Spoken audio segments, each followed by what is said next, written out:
and you answer. This is Stephanie in the Morning, where locals take the mic. Your neighbor, your favorite shop owner, maybe you. Business, community, culture, and whatever's on your mind over coffee. Let's start the day together. Powered by Lemonadio. Hello, friends. We're here on a Friday, and I don't know about you, but is school vacation week breaking your brain? Oh my God, it's terrible. It's like the worst week. I think they should go back to school immediately. I'm so over it. So you've got little people still, though. Yes. We're at the tail end of it, but college girl is home visiting us, and I could tell immediately because she wasn't here when I arrived home last night from work, but I could find her trail all upstairs. Sure. I don't know what it is about their comfortability when they get home to just be absolute pigs. Yeah, just chuck everything.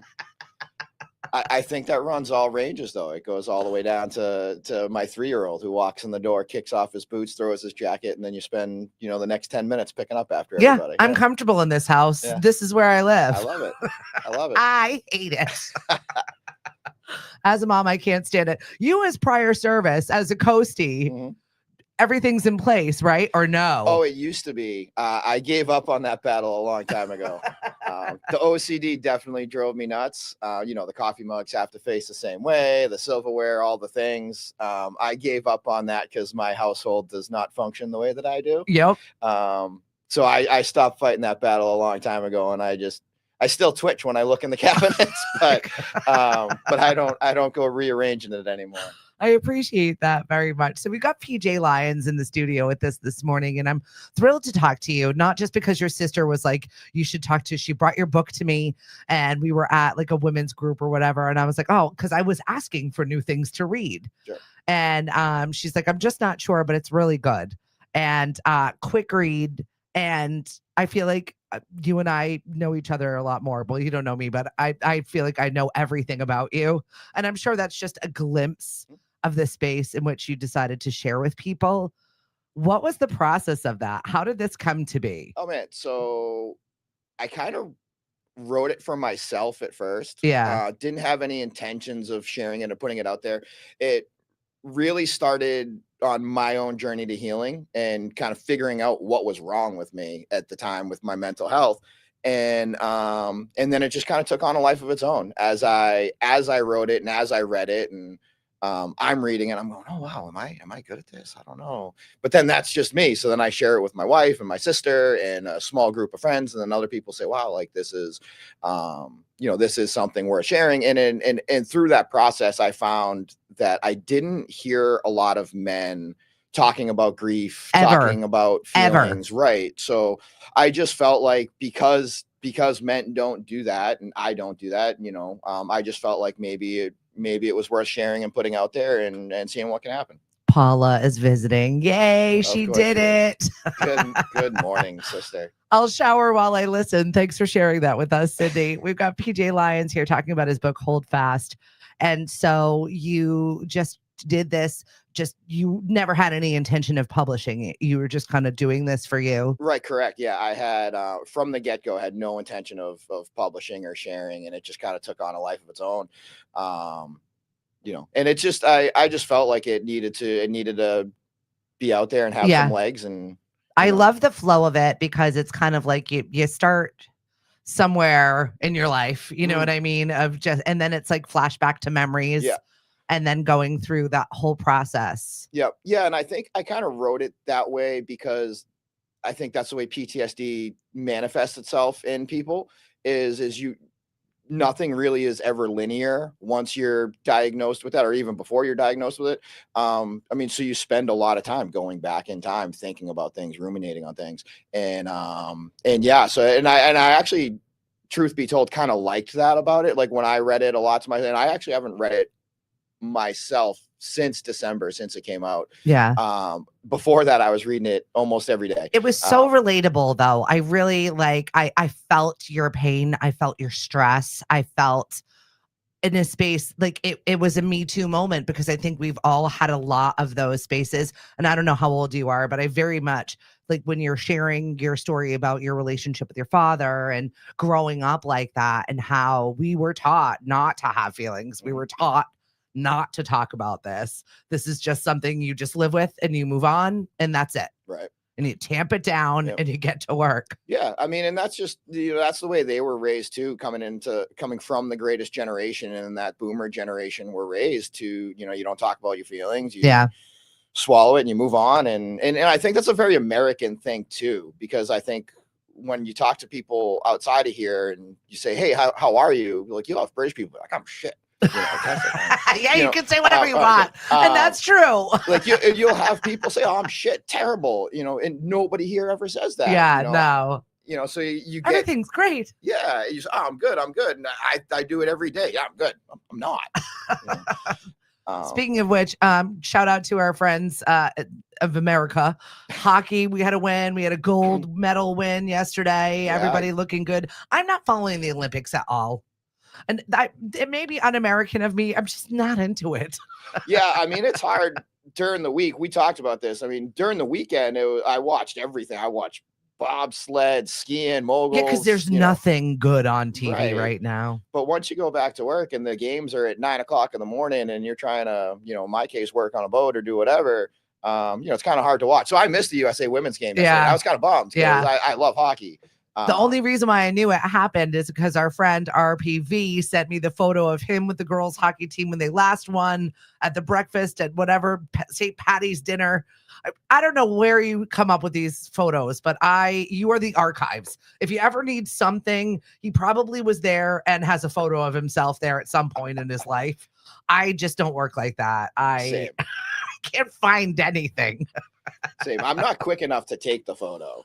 Right? I'm in the moment. Yeah. I'm not thinking of 20 years from now. I'll dust this off and look at me. I was there. Cindy, I don't think it's just American. It's generational. I grew up to be tough. Don't cry. Men must be men, etc. Very relatable. Yeah. And it was something that you really addressed head on in this very quick read, by the way, 100 pages. And it was so relatable and raw. Good morning, Miss Kathy. We're talking to PJ about his book, Holdfast. And when you mentioned PTSD, it's not something that was Coast Guard related, or was it?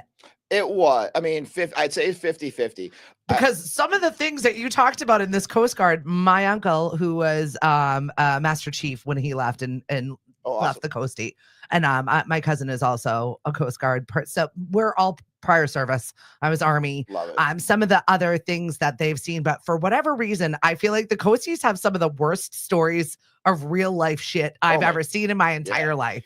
Yeah, I mean, I think they're seeing guys on their worst day. Yeah, right? I mean, you're picking guys out of the water that have been floating for who knows how long, removing bloated bodies from water. Like it's just very matter of fact when they're talking about it. For sure. One of the quotes you shared in the book, it's like you got to go out and you don't have to come back in. Oh yeah, I was like, it's real. Yeah.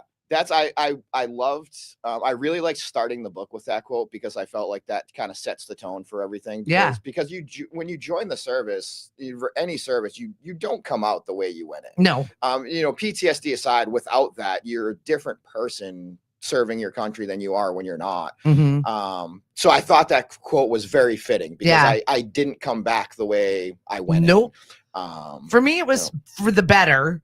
I think I learned a lot of value there. Yeah. Oh, for sure. I mean, and I wouldn't say, I mean, as tough as the book stuff is, when I look back on my journey, I'm so grateful for where I am because without all those things happening to me, those are skills. I don't have my wife, and without her, I don't have my kids. And, so I mean, there's a lot of things that the Coast Guard set up for me to be where I am now. That I wouldn't have otherwise. So I will always be super grateful for all those experiences and everything. But very graphic. You are very matter of fact about 40 people in a boat, that are gonna get turned around Yep. and go home. And you talked about one woman specifically where she said to you, Dose. Yep. And she's like, 12 times I've tried to do this. Yep. And you're like very real about your feelings. Like she's not trying to break laws because we're rule followers. It's because she's just trying to have a better life. Absolutely. And that one, I'll tell you, that one has stuck with me since that day. That completely changed my worldview. Speaking to her and having that conversation and learning that she had tried to come here 12 times from Cuba. I mean, 12 times she tried to cross the Florida Straits. Like you put yourself out to practically die just for the chance. And she told me each of the 12 times the U.S. Coast Guard had intercepted her and turned her back and brought her back, but she kept trying. And that's what stuck with me. I was just like, how bad. And she wasn't a young woman. She was like 60, 70 years old. Like she was older. Like, I'm just going to keep trying to live a better life. Yeah. God bless her. Yeah. And I hope she made it. I don't know to this day. I hope she did. Like, I'm not lucky. I don't know. I know nothing. So through all of that, you've got this going on and you lost your brother. Yes. So 2007, I was in the Coast Guard at the time. My brother was participating in the Cohasset Triathlon, which was believe it still is a fundraiser for JDRF. His son was diagnosed with diabetes, so he was part of that. And he unfortunately suffered a heart attack while participating in the swim portion of the triathlon. Didn't make it. And that was tough. So I was in Florida at the time, and the book gets into that. I was in Florida in the Coast Guard at the time, got the phone call. They got me right off the ship. They got me back in no time at all, which was absolutely amazing. And then I spent about a week and a half here with mom and dad and Paula, and just trying to wrap my heads around. Yeah. I mean, a very, very healthy, active human. Oh my, he was you know, and I thank you for sharing for that moment. You know, I it's just something to remind yourself of when you have a bad encounter with someone, or you don't have like people that you love. Make sure you tell them you love them, and make sure you have moments with them, because your last moments with your brother that you can remember were just kind of, hey, bye, see you later. Yeah, that's kind of, I get into that in the book too. I don't know if I want to give it away. No, my last conversation with him was so nonchalant that I had a lot of survivor's guilt and still do about it. Yeah. You know, and those are things that I don't know I'll ever get over. But yeah, it's tough to think that, you know, my last words to him weren't, I love you, I miss you, I'll see you later. Yeah, none of that. Yeah. No, because it was, you were gonna matter of factly see him again. It wasn't, it was not an everyday thing that happened. And I think that's really, thank you for sharing, because I'm reminded of our blessings all of the time. Cheryl, you say it every single day when you post on your social media. So thanks for being here this morning. Good morning, beautiful. Thank you. Thanks for joining us. We've got PJ Lyons in here and talking about his book, Holdfast, and some really raw moments that he shared about his PTSD. And I love the fact that men need to be more vocal about their mental health. And I love that you're taking steps to advance that conversation for people. It's okay to be not okay. Oh, absolutely. I mean, and that's pretty much how I felt, was that I felt like I needed to say that. Like I needed to just say like, hey, it's okay to struggle. It's okay to not feel great today. Because like I said before, I mean, I don't think we do that. We instinctively just say, hey, how are you? Good. You know, I'm fine. And I'm loving that, like, you really just owned your shit. You owned your shit to your family, to your wife, to your kids. There are letters to your children in this book. Sure. There are, you know, conversations about how you were so just despondent and separate. There was one moment where you shared where your daughter did a drawing of you and you were like in the corner of a room because you're like just not involved because you don't know what to do with that grief and that sadness and that. Yeah, it's crazy. Trauma. It's crazy how, you know, and I think once you know that it's PTSD, the things make a lot of sense. You're like, oh, I checked every box. Yeah, 100%. I'm like, oh my God, it makes so much sense. But before the diagnosis, going through and having these things, and I'm like, what is wrong with me? Like, why don't I want to be around people? Like, why am I hiding in my room? Why am I hiding from my kids and from my wife? And a lot of it's because you have a lot of self-anxiety and self-loathing, and you're afraid to say the wrong things, and you're going to make it worse, and all the things, because the expectations, you're Right. the dad, you're the man, you're supposed to be doing these things, and you feel like dirt, and you don't want to do any of those things. Right. And you try not to just be vocal about it because it hurts and it's weird. Yeah. I mean, I think sometimes guys, I don't want to speak for everybody, but I think sometimes guys just want to be like, what about me? Yeah. Like, you get the whole list of stuff that you got to do when you come home. Except for my husband, who says it all the time. What about me?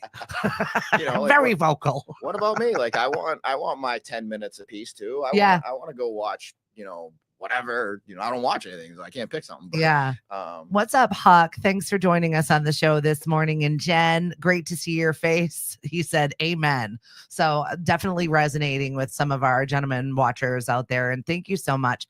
We've got PJ Lyons, Holdfast. Talk about the tattoos, because it is such a Cape Cod moment. Want to get tattoos? Oh my God, yeah. So I love talking about my tats. I think I'm at like 15 now. Yeah. Which isn't a ton, but I mean, pretty much for me, everyone has kind of had to have a meeting. Yeah. Like I've never gone to a tattoo parlor and been like, I actually have, that's a lie. Right. I've gone to a tattoo parlor and I walked in, I said, I want to fight an Irish leprechaun. And the guy looked at me and he said, no, you don't. No, you don't. And he drew a custom leprechaun that he put on my shoulder. Yes. But then, so the Cape Cod thing, the one that's obviously on the book are my knuckles, which are Holdfast. Yeah. Old sailor saying, kind of means hang on tight to the rigging when you're in tough storms, kind of thing. I just kind of felt like I was in a really tough spot at the time. And I walked into a tattoo. We decided to have a tattoo date night. Yeah. And she said, what are you going to get? And I go, I don't know. And I walked in, I go, I want Holdfast on my knuckles. I'm like, okay. And then literally a week later, I got a diagnosis of PTSD. And I was like, that just like makes so much poetic sense. Yeah. Like I needed that reminder on my skin to just be like, you can do it. Like, hold on. Yeah. Like, stay here. And then my latest one was I got a monkey's fist on my hand. I love it. Yeah. And this one was actually for the release of the book, because I felt like this book was a lifeline to other people. Yeah. Because I want people to just know that like, you're not alone. Where can people grab this, by the way? So it's on my website, which is pjlyonsauthor.com. Okay. And then it's also on the big box store, Amazon. Yeah. So, but preferably if you could come visit my website, Drive the Views. Yeah. And I'm going to drop that in the link. So if you're driving or moving about today and you're looking for it, I'm going to just make sure it's somewhere in this chat. So come back and grab that book, because I definitely think it's worth a read. It's a quick read, but I really feel like it's relatable. And I'm thankful for you for sharing this story about the whole thing, tattoos and all. But it's just so great that I feel like it's full circle. Yes, you talk about the trauma. Yes, you talk about everything that's going on, but I love the inclusion of your family and your relationship with your wife. Oh yeah. I mean, I think there is much part of the story as everything that happened to me. Because they unfortunately and fortunately have to live with the side effects of what I've gone through. And Elizabeth, Lizzie, as she goes by in the book, because that's how I met her. That's how I'll always know her. She saw me at my best, prior to all this. And then she's been right by my side through the decline and then in the way back up. And like I said, I mean, without her strength, like, I don't know what kind of strength women have inside you. Yeah. We're pretty badass to do what you guys do and to hold shit together and to hold other people together and to hold your families together. It is absolutely amazing to watch. And when you can take a step back and you can really look at that and say like, oh my God, like she is an incredibly strong woman. And without her, there's 1,000 things in that book that don't happen. There's 1,000 things that don't happen to me. So, I mean, there is just as much a part of the story as I am. And I felt like they needed to be in that. And then, and they needed their kind of, and each child gets a pseudo chapter. Yeah. Because I felt like they deserved that because they're, like I said, they're part of it. So it's really thoughtful. Huck said, I just went through some serious self-building because of my mental health. It was bad.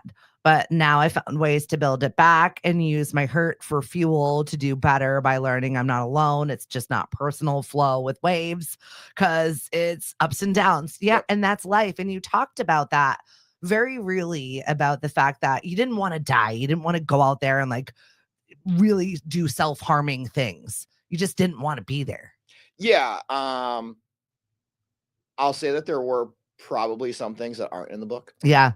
It probably was darker than that at Yeah. moments. Of course. But I think generally speaking, like, yeah, like I had and actually, by the way, Huck, love that. Like, keep working on yourself. I think that's so good. And like I said, it's not linear. Like, you're gonna have those up days, you're gonna have those down days. Which, you know, that happens. It's like you said, it's life. But yeah, I forgot where I was going. I interrupted myself. I interrupted myself because I want to say hi to Huck. No, just talking about like that the darkness, like how it got probably darker than you care to admit or imagine.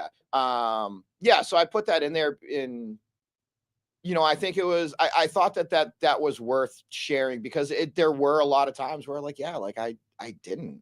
And it wasn't a plan, and it wasn't you know, I'm gonna go do whatever, but a lot of times, and probably still happens to this day, where you lay down and you're just like, I don't want to be here tomorrow.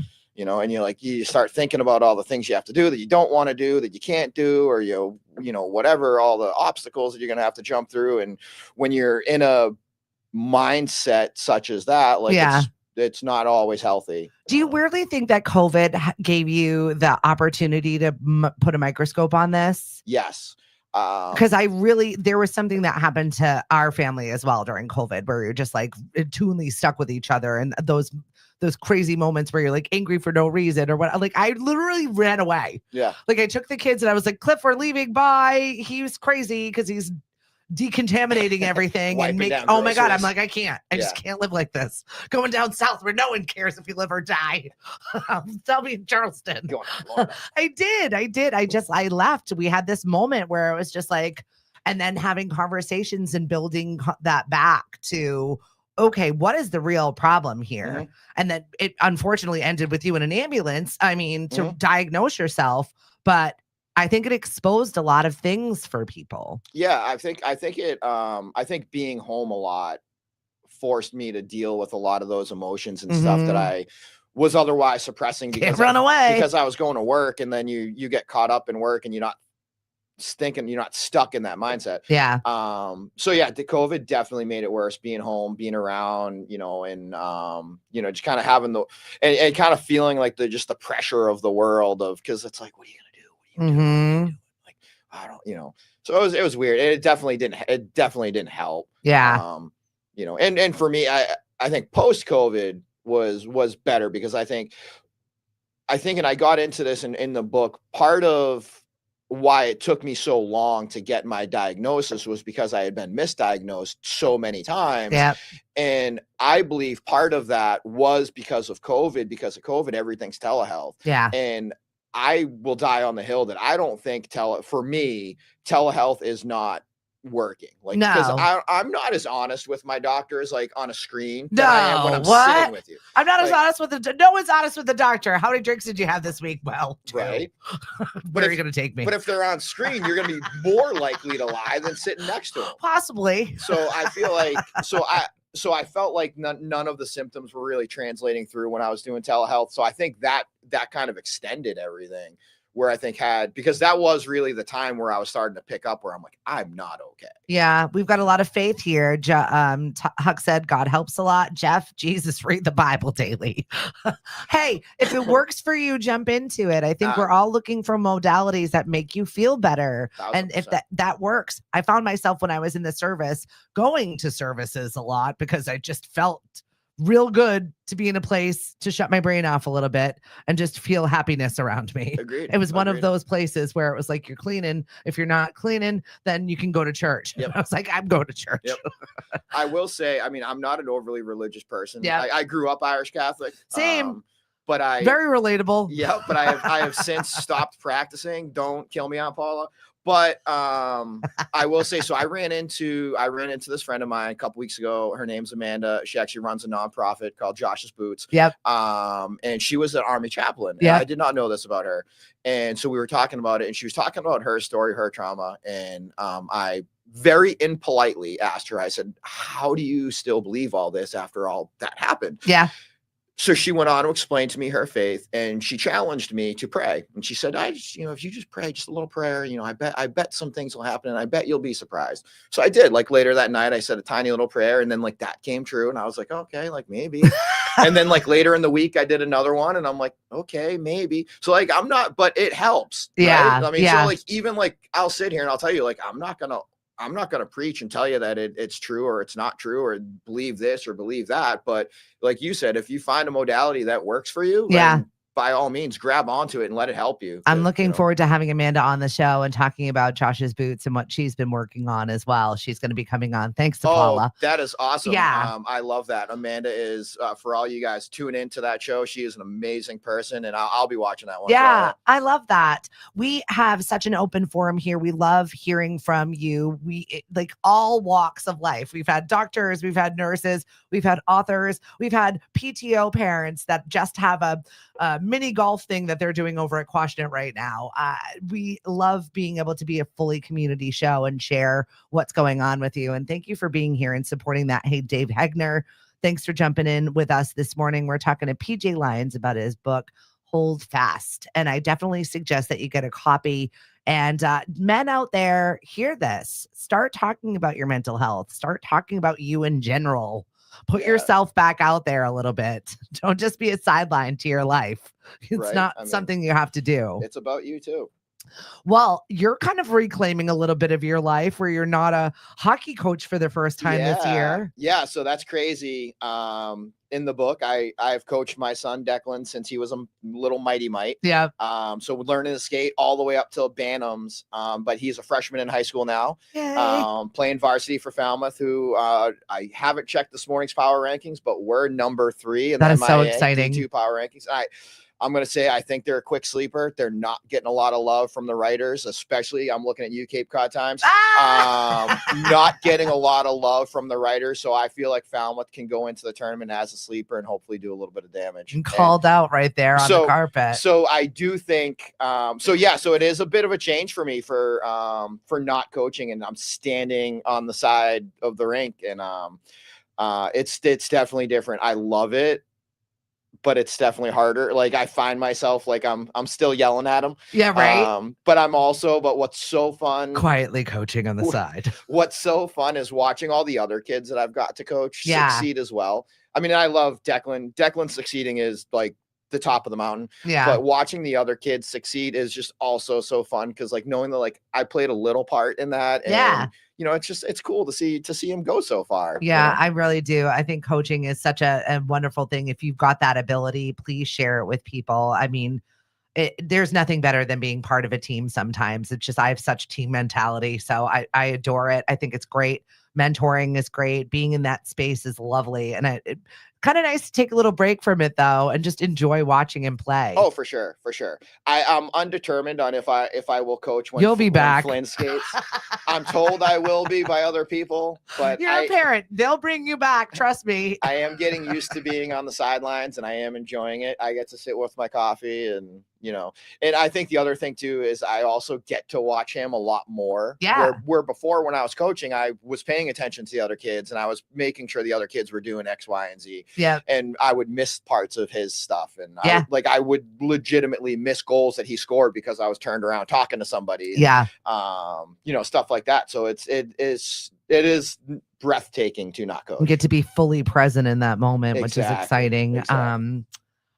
What else do I want to talk to you about? I feel like I could sit here and chat with you all day. Please come back. I really enjoy it. Anything else about the book and maybe the process of putting it out? You're self-published. How was this process? Because I've got a few friends that have got some really great self-published literature out there. So I will say that it was actually remarkably easy to self-publish on Amazon. Yeah. Amazon, like the way that they do everything else, super user-friendly. I would say that like if I could do it, like you could do it. Yeah. I think the hardest part for me was like actually like the writing and the editing. Yeah. Uploading to Amazon, like easy peasy. But then comes the work, because like you can put it on Amazon, but there's a billion things on Amazon. Right. Like now you got to get people to find it. Yeah. And that's where we're at right now. I have admittedly taken some time off since releasing it pretty much until today. Yeah. Not really talking about it, not really discussing it, not really pushing it out there, just letting it breathe. But sometimes you gotta, like, you created life to this thing. Yeah. You take a moment and just be like, oh God. Well, I mean, and for me, there was definitely a lot of moments of like, oh my God, did I overshare? Yeah.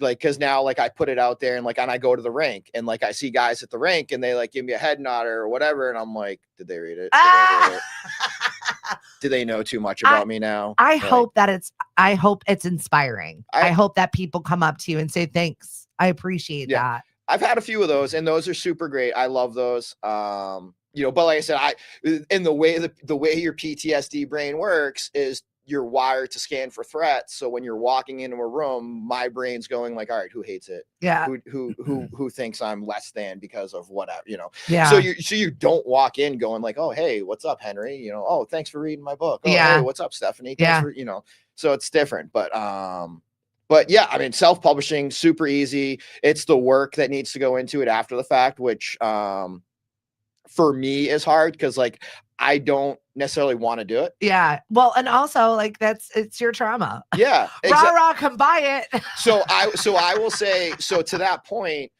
what I found is I actually have a friend of mine who's now going to help out. She's going to do the marketing and she's going to kind of push it out there into the world. And I'm going to let her do that for me so I don't have to. Similar to like kind of how my sister does stuff for people so that they don't have to, which I'm like, she's doing that for me. And I'm like, oh my God. Yeah. Awesome. Well, I would love for you to do a book signing. Maybe we can do it at a week where, you know, either one of the farmers markets. Sure. I would absolutely love for you to share this story. I think it's just really, it's relatable. And I think it's a good message to send to other people to just talk about your feelings sometimes. Thank you. Yeah. And I would love to do that. Like I said, I think it deserves some legs and it deserves to be shared out there. Patrick, I mean, thank you so much. I mean, it's just. Thank you for having me. I get choked up about it a lot because I read it and it resonated and I had a moment with it. And I'm like, why am I crying? It's not my story. It's yours. Yeah. I mean, it's a quick read. It's not a happy story. It doesn't have a happy ending. I apologize for that, but that's because it's still going, right? Like I'm still learning from it. I'm still learning from my healing journey. I'm still healing. You know, so it's not anything that actually ever ended. So I didn't feel like I had to or could have put a happy ending on it. So I didn't. So I'll tell you, it's a tough read, but it's a quick one. And if you want to get into it and, you know, a couple hours on the couch and a cup of tea and a coffee or whatever, and, you know, and then we can talk about it. I love it. PJ Lyons, Holdfast, grab your copy. I'll drop the link in the chat for you to grab it from his store. And we've got lots of things going on this weekend. If you're looking for something to do, you can find us on Sunday. We've got an all-you-can-eat brunch at the Boquacat Lake House. It's you play bingo. We've got brunch. The food is fantastic. If you remember the gourmet brunch, they had the best fresh toast. And now they're doing catering, so you can grab their French toast. It's absolutely fire. We'll have fun with that. Starts at 9:30. I'll be playing bingo. Yes, like old lady bingo at 11 o'clock. It is for money, though, so we'll have a good time. It's a club. You're allowed. $65. And tea, if you're around still, drop that in the chat so people can find how to get signed up. Or you can just call Tamara Sheriff. If you know who she is, then you know. Make sure you look for our listing. Lemonadio.com is where we've got events of all kinds. Music bingo, trivia, karaoke. We've got 8 fabulous hosts that have caused me so much grief this week. Did somebody break their hand? Somebody's grandma died. Somebody this one's on vacation. I'm like, what is happening with my staff? Vacation week is the worst. What is happening? And I was out every day this week. So I'm just like garbage right now. Well, at least it's Friday. Yeah. I so need it. We are announcing today, putting on my Mashpee Chamber of Commerce hat, the winners of all of our Citizens of the Year, Business of the Year, Startup of the Year, Unsung Heroes, the people in our community that are doing a whole hell of a lot that they don't have to do. And I love giving these awards.